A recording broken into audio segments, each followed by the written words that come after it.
That's exactly it.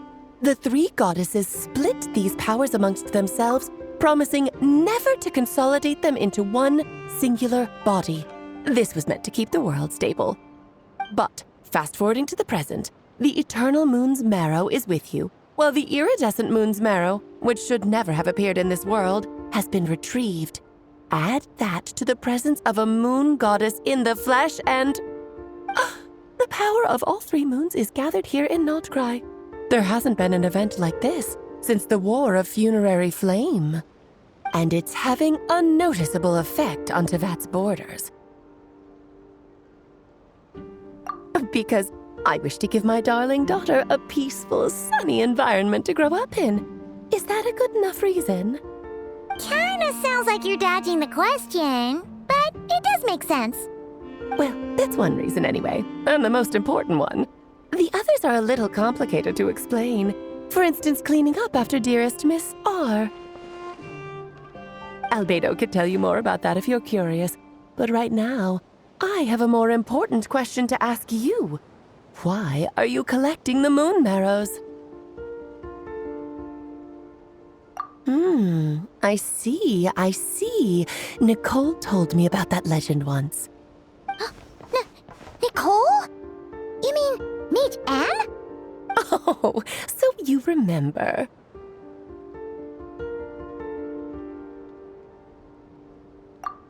Yes, of course. That was a story about fate, her area of expertise. But back to the story of our dear moon goddess. I'm afraid her intended method of returning to the moon is unlikely to work anymore. What does that mean? She may be missing, but she hasn't gone anywhere. She has disappeared.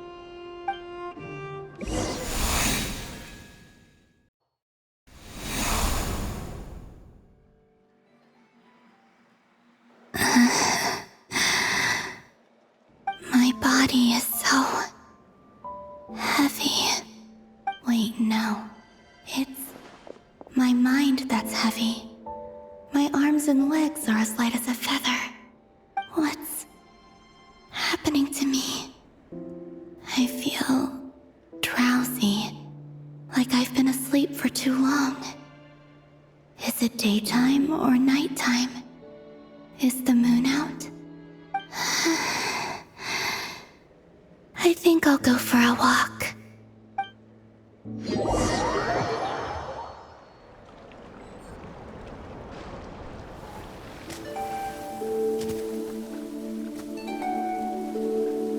Are you out for a walk too?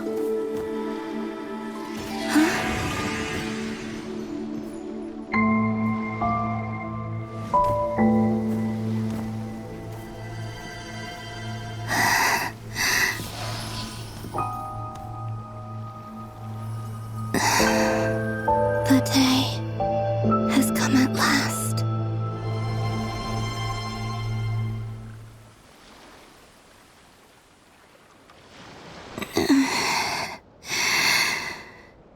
Have I grown so weak that I can't even sustain my physical form? But Moon Prayer Night is nearly here. I was so close to returning home. Death is near. Is this how it ends for me? Will I return to the moon after I disappear? Or... I don't want it to end like this. So far, at least, I still exist. Even if not physically, I can still feel. But as my power wanes, I'm sure that too will fade. I suppose I might take one final look at this world. The world where I was born.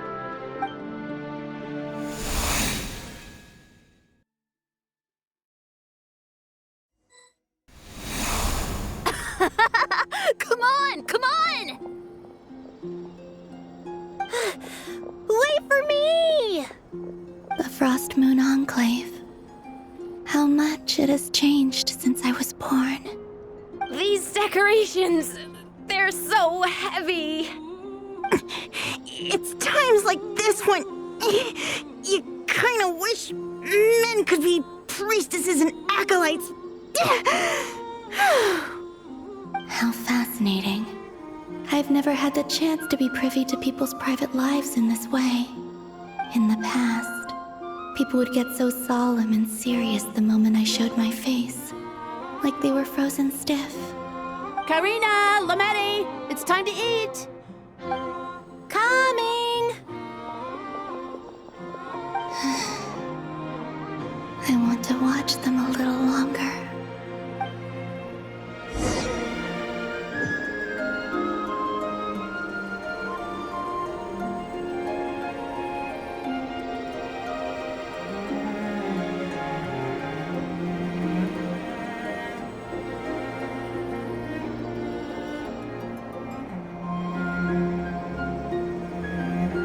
So just fill these balloons with air, right? Yep. Try a couple now to test things out. The rest can wait till Moon Prayer Night. Think fast. Rita! Teasing an acolyte of the Frost Moon Scions? Surely that's a punishable offense. Take this!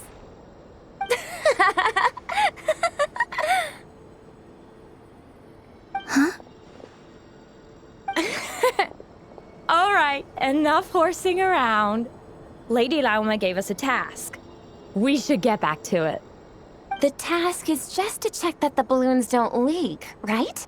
Doesn't matter if we fill them with air or water. Yeah. Okay, you got me there. And you got me there. But still, we can't use all the balloons before the festival even starts. We won't use all of them. And as long as Lady Lauma's trusted acolyte doesn't snitch, this can stay as a little secret between friends. A couple more can't do any harm, right? Oh, you menace. Then, think fast! Is pumping a balloon full of water really so much fun?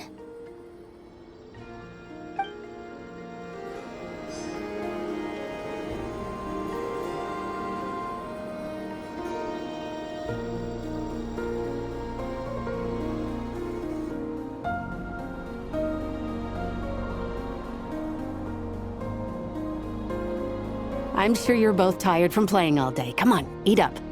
A plain, humble meal. That has always been the way of the Frost Moon Scions. Huh? How come Lametti got a midsummer berry dessert?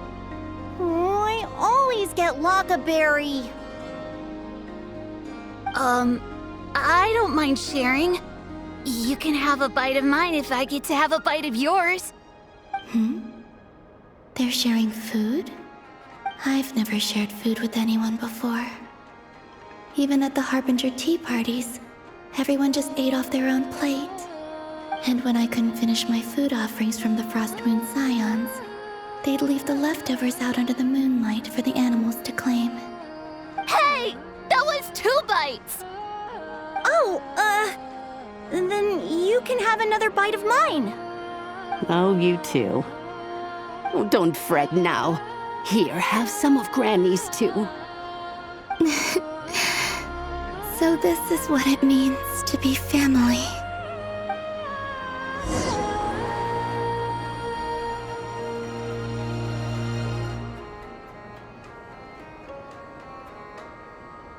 I'm seeing so much that I'd never usually get to see. They'd never act like this when I was around. It's nice, being able to just watch people in peace in these final moments. What a rare opportunity.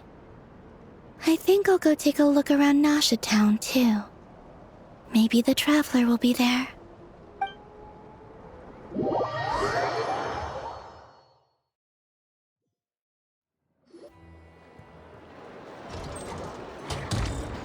After the War of Funerary Flame, the moon goddesses were no longer recognized by Tevat. They lost the whole foundation for their existence. That's why the moon goddess's strength is fading. She cannot withstand the world's rejection of her.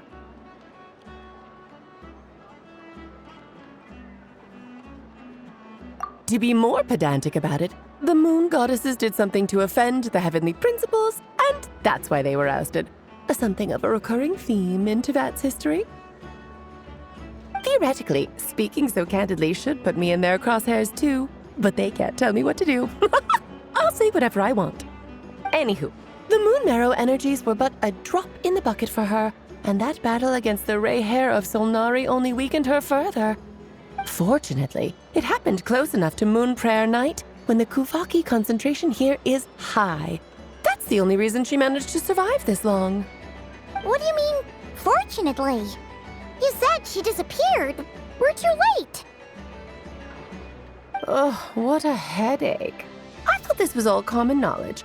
I guess I have some more explaining to do. Okay, buckle up. It's time for another lecture.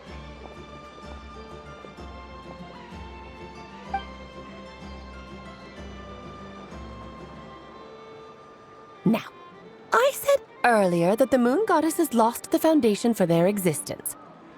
The reason for that has to do with the natural order. Basically, the rationale for their existence in Tevat was lost. The same logic applies to the present moon goddess too. Consider her existence so far. Her comrades in the Fatui called her Damselette. And she was worshipped as Kutar by the Frost Moon Scions. But these connections have now been severed, whether by her hand or yours. So, the rationale that once sustained her existence is now gone. Wait, we did that to her? Oh, well, strictly speaking, yes. But let's not start pointing fingers, shall we? I'll only end up as the big bad villain, and that's not the kind of final boss I want to be. Of course I do. I'm only the greatest mage in the whole entire world. Now, if you wish to find your moon goddess, there are two problems we need to solve.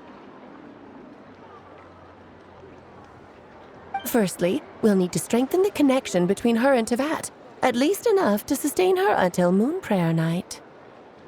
Strengthen her connection. But does that mean I'll have to rally all the Frost Moon faithful behind this? I'm afraid a bygone faith and a former home won't be of any help to her now. Do you know her name? Her name? Oh, yes. Names are very important things. A name is a fundamental concept that anchors one's entire existence. Then your first job is to find it. As a moon goddess, I'm sure she must have a name she identifies with. Neither Columbina nor Kutar is her true name, and she's never really accepted either of them. So, finding out her real name is enough to sustain her existence? Yes, I know it sounds like a small step, but every journey begins that way. So for now, that's all we need to focus on. The second problem is with her plan to use the moon marrows to return to the moon. Unfortunately, piercing through the false sky will take an enormous amount of power. Given her current condition, she won't be able to provide anywhere near enough power, even if she recovers her physical form. But no need to fret. Nicole's the expert in this field, and I'm sure she'll figure something out. Wait, Mage N is going to help us out too? That means we've got 2 Hexencircle mages on the case. This is turning into a pretty big deal. Actually, this is more of a side quest for me. Like you said, I'm a busy lady, so I can't stay for too long. I'll have to return to Tevat's border soon. That's the upside you get for looking out for my little Klee. Hopefully that will incentivize you to carry on keeping her company in the future. Anyway, jokes aside, you'd better get moving. It will take quite a miracle for the moon goddess's consciousness to hold out till Moon Prayer Night. Oh, I suppose I might as well tell you where Nicole is before I leave. Off you go now. Time to meet your new friend. Oh, yes, and a little suggestion. Don't forget to mind your heads. What? I wonder how Durin's doing. I should really go see him before I head back. You really are super busy. I most certainly am. There's so many children I have to keep tabs on just in Mondstadt. Durin, Albedo, Venti, Varka. Klee didn't make the list, huh? Of course not. Klee is my pride and joy. I have no qualms about her, because she's the best child in the whole wide world. Yep. Klee's a little angel. Mm-hmm. I'm glad you agree. Well, all the best. See you when I see you.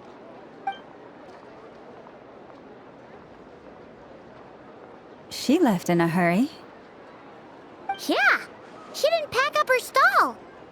Should we handle it for her? I must say, I'm now very curious about her daughter. Klee, wasn't it?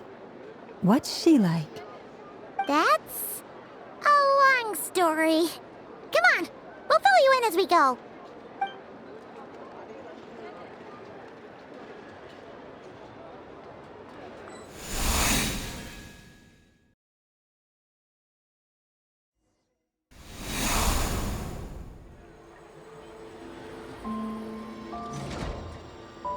What a lively place.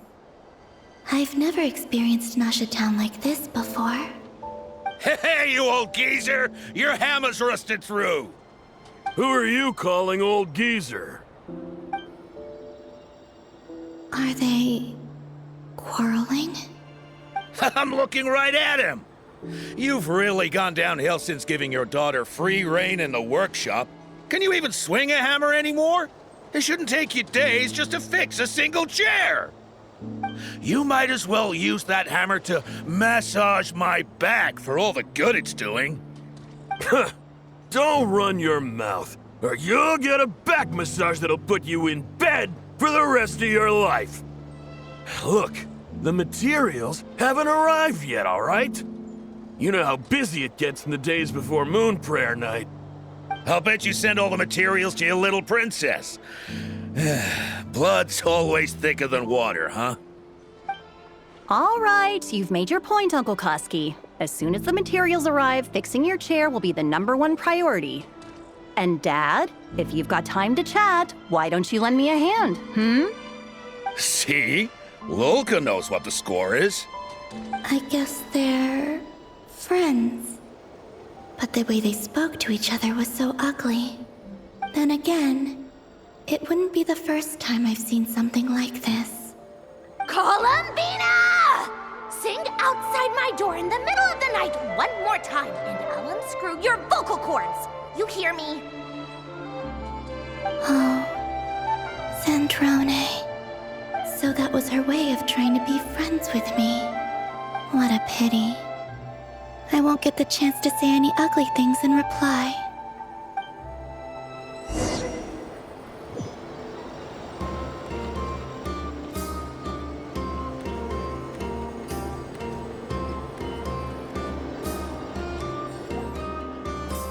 Hey, have you decided what to give her for Moon Prayer Night?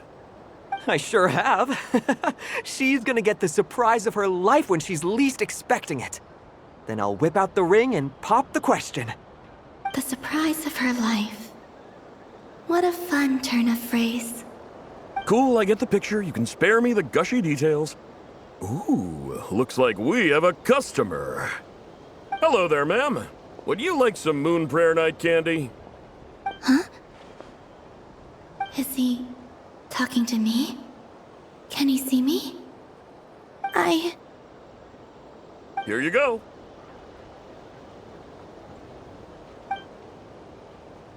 Oh.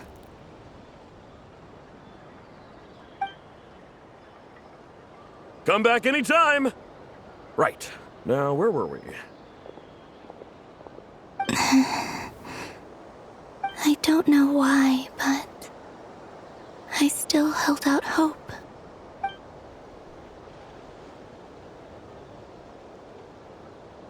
The most important thing right now is to find that mage.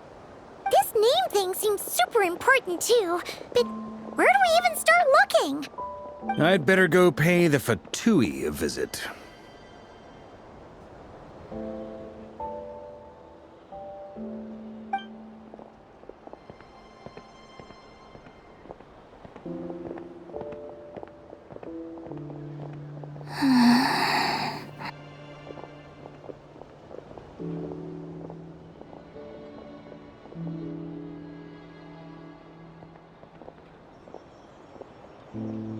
Columbina?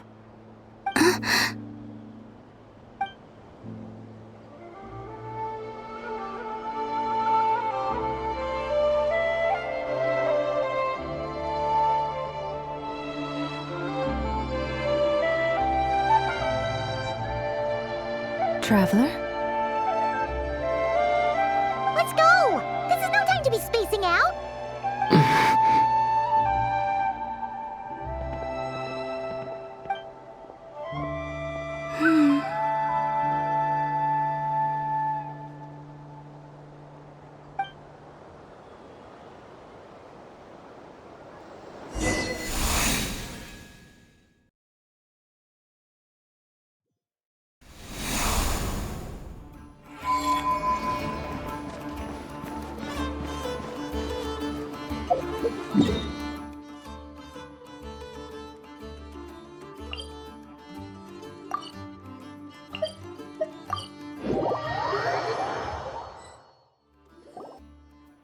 Where are they going?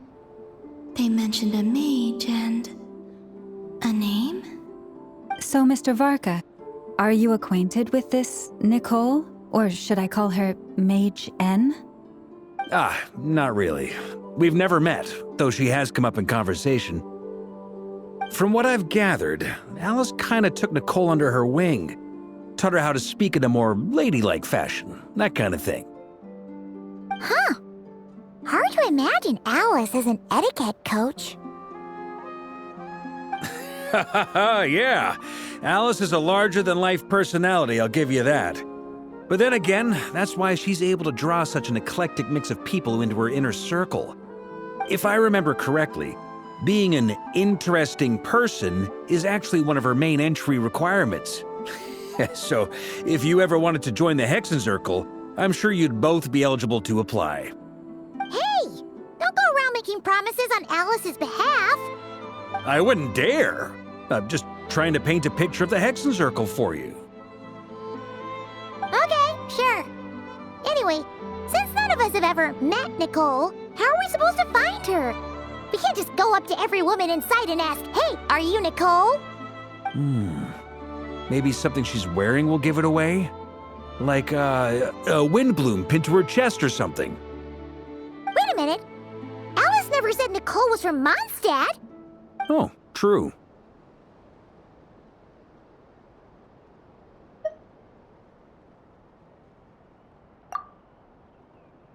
That would be... this young lady, then?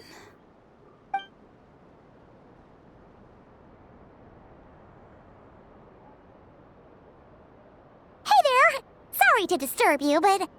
are you Miss Nicole? Varka, Knight of Boreas of the Knights of Favonius. Alice might have mentioned me before. Mm-mm. Have we got the wrong person? Sorry. Well, this is awkward. When I shook my head, I meant, no, Alice hasn't mentioned you before. Huh? Where is this voice coming from? My apologies. For certain reasons, I am unable to speak. This is the only way I can communicate with you. It might take some getting used to, but I hope you can understand. Hey, it's fine. I'm more shocked by the fact that Alice never speaks about me. I mean... As for you two, we have crossed paths twice before, but it is nonetheless a pleasure to finally meet you. It's really you! Thanks for all your guidance in the past! You're quite welcome. This time, things are different. We have reached the unwritten pages of the story. You might say that we stand at the crossroads of fate.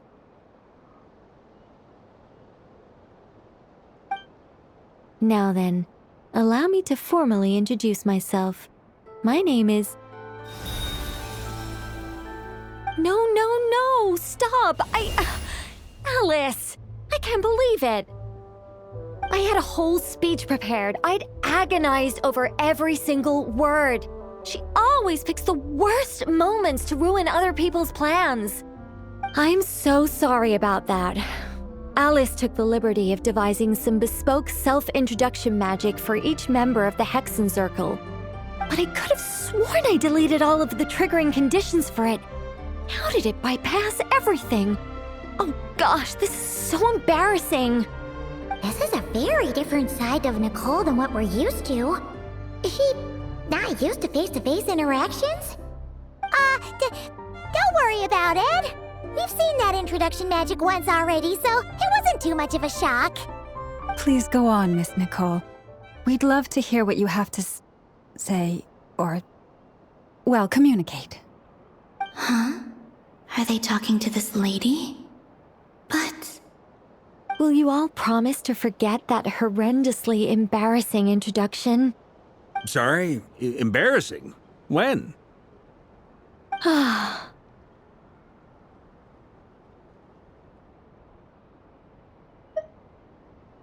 Yes, my name is Nicole, and I am one of a very few angels who have retained both their preferred form and their power. The Traveler and Paimon should be no strangers to this concept.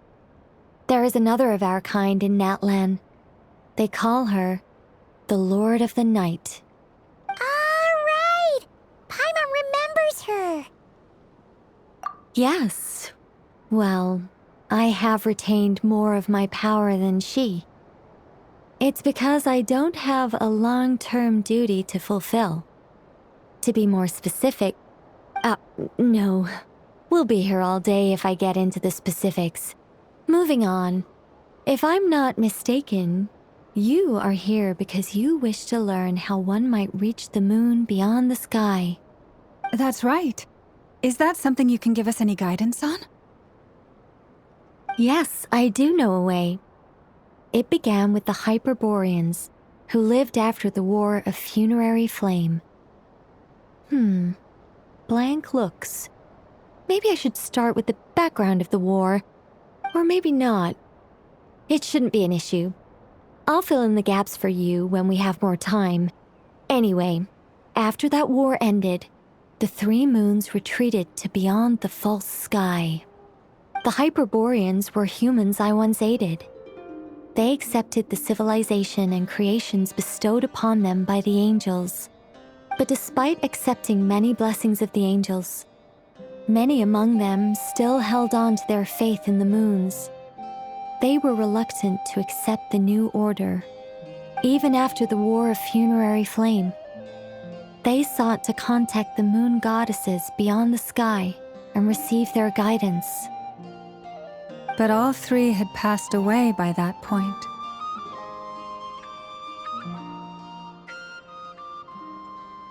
This mage has a unique method of communicating. Is she talking about the moons? Yes, but they did not know. And so, still they prayed for the moon goddess's mercy. After building titanic structures that consumed vast amounts of Kuvaki, at last they glimpsed the moons and heard their voices.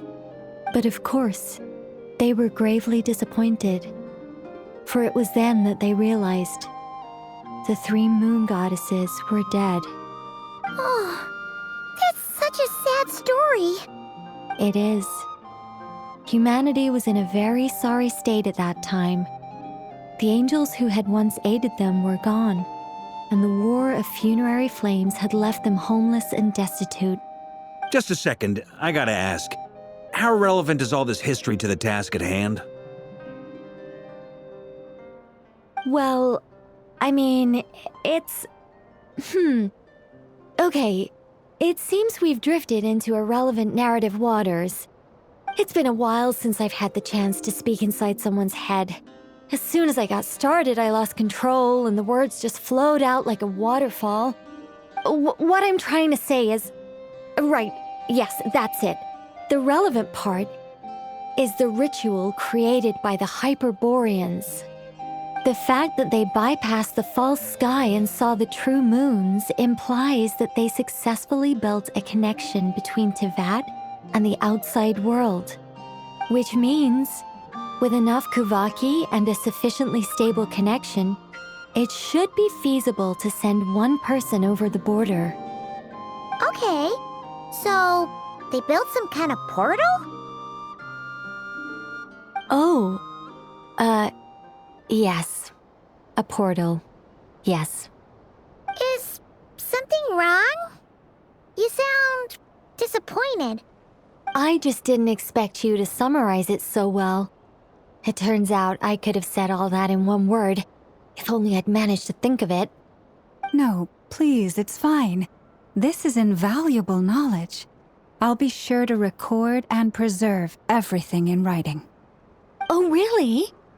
Well, in that case, I suppose I could backtrack and add some more detail. I did gloss over a few things so far. Whoa, time out. Let's summarize what we've got first. The Hyperboreans were the last ones to use this method, right? So we somehow need to find whatever structure they built and make sure there's enough Kuvaki to power it up. Luckily, we have the moon marrow of both the eternal and iridescent moons, so we're all good for Kuvaki. Which means the key issue we need to focus on is finding the place. Am I right so far? Yes. Although I expect the structure is long gone by now. That said, what if we could take advantage of the phantoms to travel back to a time when it still existed? Well, travel back isn't quite accurate. It's more like we'd be creating a handshake between 2 points in space-time. We wouldn't even have to pick a time when it still existed. It could just be a time when it still appeared in phantom form via projection, or we could project our own phantoms, fold them together, and...